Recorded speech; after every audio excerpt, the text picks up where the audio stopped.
அடுத்த நாளும் ரொம்ப சந்தோஷமா தான் தொடங்கும் அப்படின்ற நம்பிக்கையோட தான் அன்னைக்கு நாங்க எல்லாரும் தூங்க போனோம். ராத்திரி 2 மணிக்கு ஒரு பயங்கரமான சத்தம்.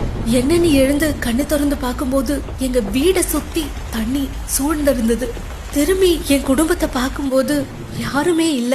என் பேர குழந்தையோட கை விரல் மட்டும் என்னால பார்க்க முடிஞ்சது. அட்லீஸ்ட் அவளையாச்சும் எப்படியாவது காப்பாத்திடணும் அப்படின்னு சொல்லி நீந்தி அவளை என் கையால பிடிச்சி தூக்கிட்டேன். அதுக்கப்புறம் என் ஒரே லட்சியம், என் உயிரை கொடுத்தாச்சு இவளை நான் காப்பாத்திடணும் அப்படின்னு மட்டும்தான் இருந்தது. கண்ணு கெட்டுற தூரம் வரைக்கும் ஃபுல்லா இருட்டு. அந்த இருட்டுலயும் எப்படியோ நீந்தி தப்பிக்க முயற்சி பண்ண ஆரம்பிச்சோம்.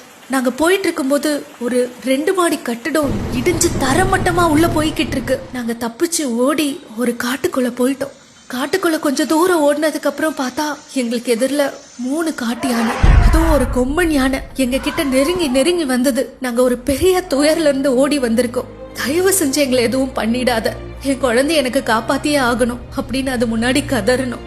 அந்த யானைக்கு என்ன தோணுச்சுன்னு எனக்கு தெரியல.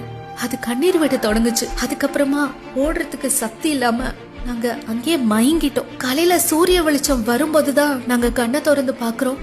அந்த 3 யானையும் எங்களுக்கு காவலா அதே இடத்துல இருந்தது. மீட்பு குழுவினர் வந்து எங்களை கூட்டிட்டு போகும்போதுதான் அந்த யானை அந்த இடத்தை விட்டு போச்சு.